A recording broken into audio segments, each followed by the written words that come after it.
There was a wonderful movement out of which were emerging new folk artists at that time. I mean, and a couple of years before. But you know, you begin a roll call of list of names: John Martin, Roy Harper, Bert Jansch, John Renbourn. You know, Davy Graham. This is an amazing, you know, and Soho, the coffee bar circuit, and all of this. Sure. And at that particular time, I think many people believed that English folk music was going to have a big kind of global impact, that it was becoming so popular that this was bound to grow and continue. Yeah, well, that was the case. I mean, you mentioned Soho. I can't let that pass without saying I have a memory which has just sprung back of going to the Cousins, distinguished folk club in Soho. One night there was Phil Oakes sang, Danny Caub of the Blues Project, Bert Jansch, and top of the bill was Paul Simon. And Paul Simon came on. The first thing he said was, "I've just had a phone call and I hear I'm #1 in America with the Sound of Silence." And they put some Fender guitars and a drummer to the track, he said. You know, he told the audience, and then he got up and played. And it was vibrant. It was a cutting-edge music. Folk was a cutting-edge music, believe it or not.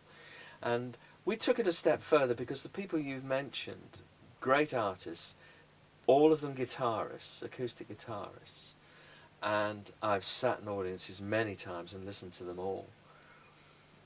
But we were young rock and rollers. We were young kids who liked to play electric guitars and drums and that, and we had a different take on it. And with the album Legion Leaf that we finally made in 1969, we took folk into the rock arena. I was at the Radio 2 Folk Awards earlier this year, and following a poll involving votes from, I mean, hundreds of thousands of Radio 2 listeners, Legion Leaf was voted the most significant folk music album of all time, wasn't it? It was, and it was a very proud moment for us. Yeah, we had a reunion of all those who could walk and sing and play, and we got up and we played a number or two, and that was great. We all got an award, and that was lovely. And it's very nice to be recognised after all this time, because it was 1969, a long time ago. But the album has sold phenomenally. In fact, we're just about to get a gold record for it, which is terrific.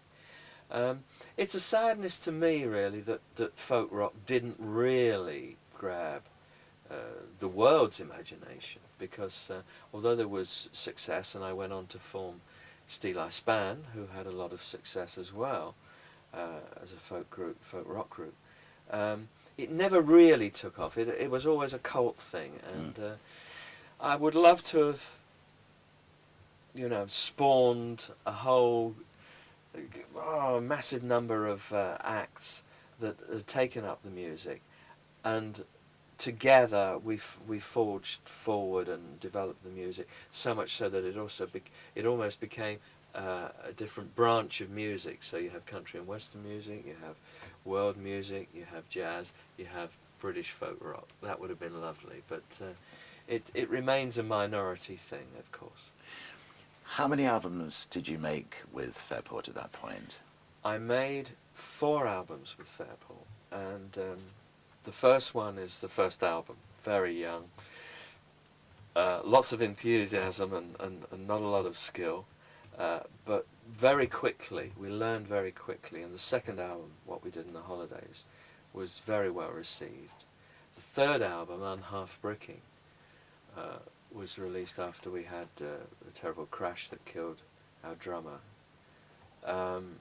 That was a top 10 album in the days when the album charts were totally different from the singles charts in the late 60s.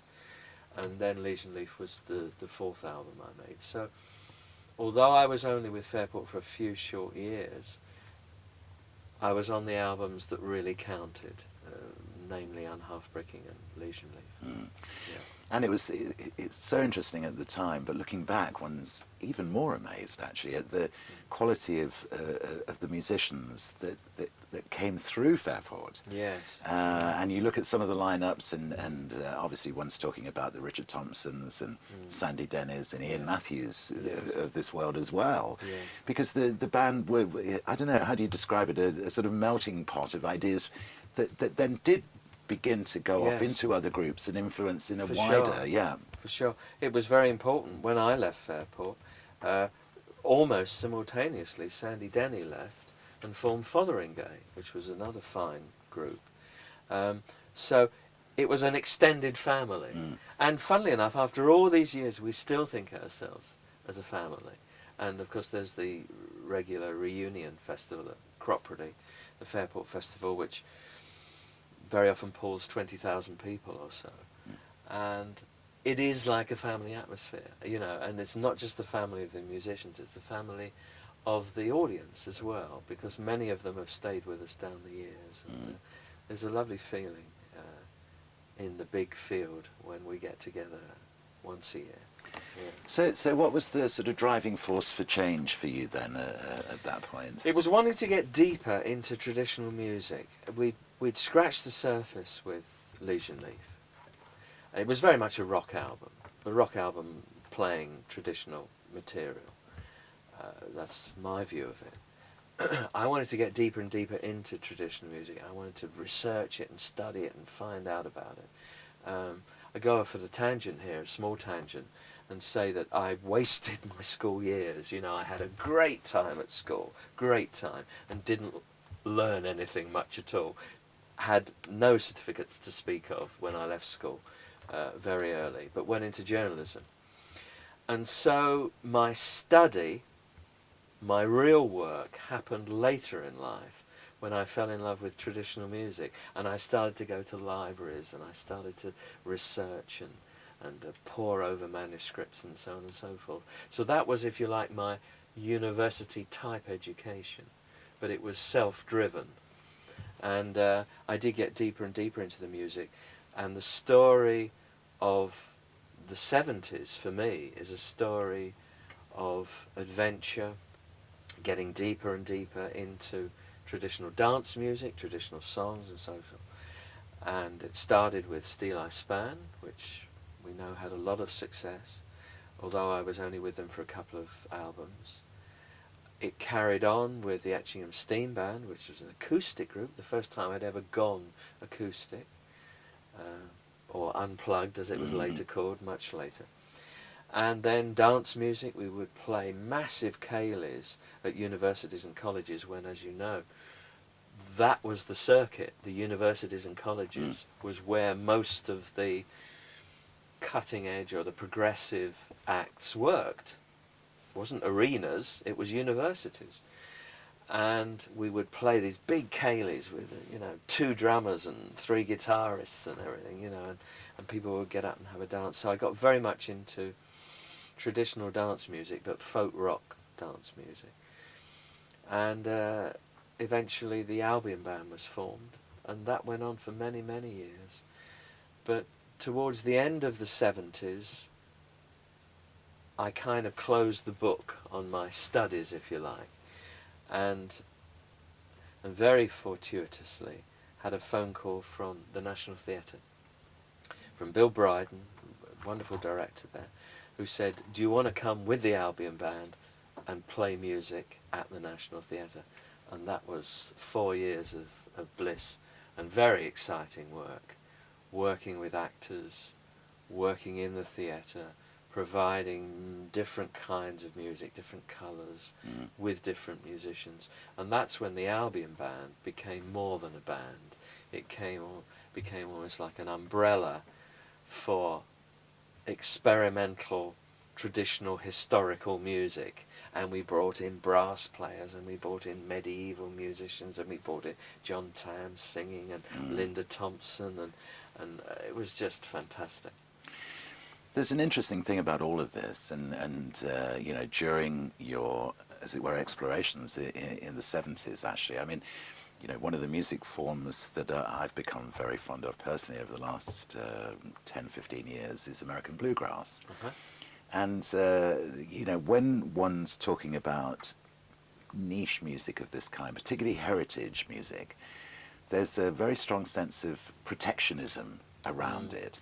And obviously then, one gets maybe a new generation of musicians coming into this music that do want to bring it into present times, into, in our case, into the 21st century. And but add a bass guitar to a basic bluegrass lineup, and the protectionists are up in arms because they feel that it should be left really as it was and just interpreted as it was. Did you find this kind of resistance as you were opening things up in the way that you did? Yeah, very much so. In the early days, very much so. I can remember Martin Carthy and myself at a festival. I think it was probably the Kiel Festival. I can't remember for sure. At a folk festival where we had to defend ourselves in a debate in a hall at a festival about folk rock and were we in it for the money and that. And I can remember to this day Martin Carthy getting up and saying, "You want bank statements? I'll show you bank statements. I have not made much money out of this. In fact, it's cost me money to play this music." It was, and I can also remember another occasion at the Albert Hall, Royal Albert Hall, where we were playing, and with the Albion Band, folk rock. And someone got up in the middle and shouted something I can't remember. It was just like, "This is not folk music, I'm leaving," or whatever, in the middle of Albert Hall, because it resonated round, because it was very, very quiet. Well, it's like the Dylan Judas thing when he went to Electric, wasn't it? And you have to have a certain strength to plough on through all that, don't you? And keep on your path. For sure. And we never did it for money. Never did it for money. We did it because we wanted to do it. It was a musical path that we wanted to follow. And if money came, great. Money usually didn't come, more often than not. But I mean, if you're not in it for that, no, that's doesn't it, matter. isn't it? Doesn't matter. I could not tell you, apart from the £10 a week that Joe put us on when we first started, I could not tell you what monies we earned in the initial years of my playing. We weren't interested in money. We didn't look at royalty statements, or I didn't know what we were going out for as a band, what fee we were going out for. I had no idea. We were just, playing the music. Yeah. So you talk about, as it were, closing the book at the end of the 70s. So as you moved into the 80s then, obviously the theatre work has arrived and is incredibly stimulating. And so that was about 3 or 4 years. And then how did things progress after that? Move on from there. Well, what I got personally from working at the National Theatre and working with wonderful people, I mean, Bob Hoskins, Albert Finney, fantastic actors. What I got was a real sense of theatre, which I think permeated the work after then. I've done quite a lot of albums that had a theatricality about them. And I started to use spoken word. There's quite a bit of spoken word, sometimes poetry, on a number of my albums, very often interwoven with the music. But what also it gave me was a confidence to experiment, just try things, to see directors at work in the theatre taking chances, saying, "Oh, we won't do that, we'll do this," opened up my sights. And I think my most adventurous work actually happened in the 80s. Yeah. Which was? Which was an album entitled By Gloucester Docks, I Sat Down and Wept, which is a suite, if you like, a story, a continuous album of words and music that tells about an affair. It starts at the beginning and it ends with the breakup of the affair. And that was a very ambitious work that was influenced not only by rock music but by Elizabethan poetry and all kinds of stuff. There was a one-man show I did on Cecil Sharp, the folk song collector. which was very exciting to do, frightening to do. You know, someone who had been brought up playing in rock groups, playing the bass, just fitting in with 5 or 6 other people, suddenly to be on stage by myself with no props, nothing, just a script in my head, you know, and having to act for an hour and a quarter or whatever. That was very exciting. And it, you know, we were talking earlier about the context in the 60s out of which folk rock emerged, and the climate as was then. Things could not have changed more, could they, by the time we got to the 80s? Because I always think of the 80s as being synths, electronica, you know, stainless steel, and you know, organic music as good as went to ground, didn't it, during the 80s? It was a very difficult time. I think, you know, even Bruce Springsteen, I mean, I do like Tunnel of Love, but it's a synth-drenched album, as pretty much all the music then was. So did you find it more difficult to kind of, or had it arrived now that you kind of found your niche? No, I think what happened was that the music really lost ground. It really lost ground in the 80s.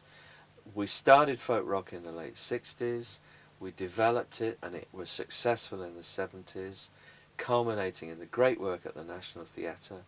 I left the theatre in 81, I think it was, and initially it was fine, and then as the 80s took hold, the music really took a downward curve in terms of getting it on the radio, getting it in front of people on TV. Audiences would fall away. Album sales would take a tumble.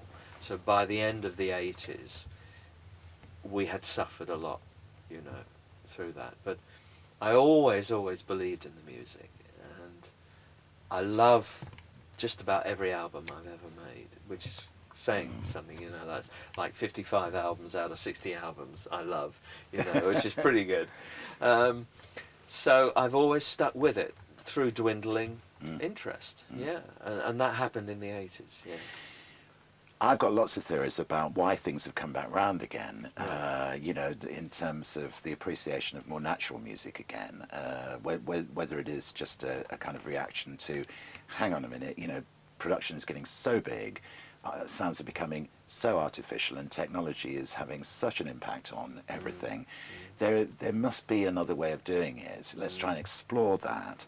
And in Britain, you know, with the new generation of, you know, the 18th Day of May, Tongue, these lovely bands that are coming through, and in America, out of the movement known as Americana, you're getting, and I'm not talking about 50, 60, 70-year-old guys who've kind of gone back to the way they always did it. This is new musicians, new artists who are coming through inspired by natural music and who want themselves to go in and make natural sounding albums on analog equipment, on 8 and 16 track desks, not throwing huge sort of toys at it. Well, that's all come round to this again now. Here we are in 2006. But the early 90s was the beginning of the transition, if you like, back to that was the unplugged generation, wasn't it? That's how, with the MTV thing, that started the unplugged sessions. Do you think that was specifically significant? I do very much so. I made an album called Acousticity, which I'm very proud of. It was one of the best albums I ever made with the Albion Band. And we went acoustic for that. That was the Albion Band throughout the 80s and earlier was an electric group, was a folk rock group. And we went acoustic. Funnily enough, just before the unplugged thing, I remember very clearly, it was just before, months before the unplugged phrase, you know, became current. And throughout the 90s, very largely speaking, played acoustic music, As we come into, you know, into the 21st century, here we are now in 2006, and you look back across the 60 albums or so that you've made in the last 40 years, where would you place yourself? If you know, I know this is terribly difficult actually, because, you know, but what would you say about yourself in terms of your contribution across those years? I think I've been very, very lucky.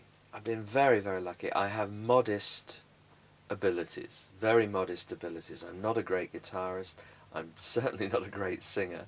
Um, I'm a self-taught songwriter, but I've been blessed with the ability to be able to lead, to be able to pull people together, to be that catalyst. And my father was a band leader. My father in the 1940s in particular was a dance band leader, and I think I inherited that from him, very much so. I am a band leader. If you ask me what I am in life, probably above everything else, I'm a band leader. And so I've been able to make the music I wanted to by getting people to work with me, by just occasionally, hopefully, allowing them freedom within the band, and also hopefully allowing them to express themselves.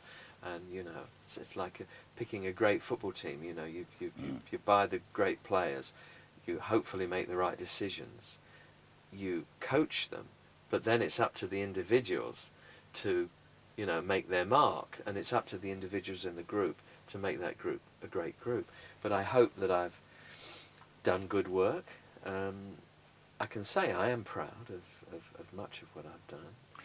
And it seems to me also that throughout you've applied a very kind of open mind to different musical styles, to different thoughts, and because you've going across laterally into other styles of music, you've been comfortable at certain times, haven't you, taking Italian music on board, for example, and working with musicians from other countries. Yes, I've always had an open mind. I think I have. As you get older, you do get firmer in your beliefs, and as we know. But it's a great life. It's a great life. It's so exciting being in music, and I think I'll play until I drop, like the old blues men. Yes. I'll be up on stage, still playing the electric guitar, and I'll keel over, and that'll be the end of that.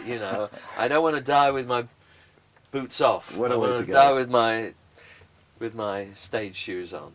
So as we look then into the future, and we particularly scan over the next sort of 12 to 18 months, next year is a significant anniversary year, isn't it? Because it is the anniversary, the 40th anniversary of the founding of Fairport Convention. Yes. What events are planned to mark that? Well, I know that the Cropredy Festival, which we've referred to, a very special festival that's held once a year in a big field in Oxfordshire, at Cropredy. I know that they're going to have some very special events taking place at that festival. They will be specialising in, celebrating the anniversary. I don't know exactly what. It's still over a year away when we speak right now. But I know that 10 years ago I did something special at the festival to mark the anniversary then. I wrote a script. I was commissioned by Fairport to write a script, and I presented it on stage, which told the story of Fairport and, of course, by implication, of folk rock. And it was kind of interspersed between numbers, so I was like there on stage with a script, and I said a bit, and then they played, and I said a bit more. I don't know if we're going to do something like that, maybe. But it's nice to be surprised. Yes. And future Ashley Hutchins recordings? Future recordings, there will always be recordings, even if, I'm cut adrift by the record companies and I have to do it myself. I will do it myself. There's the Anglo-Italian album, which I'm very looking forward to coming out because it's something brand new for me. And there's my son who is now 14, who plays guitar, sings, acts in movies.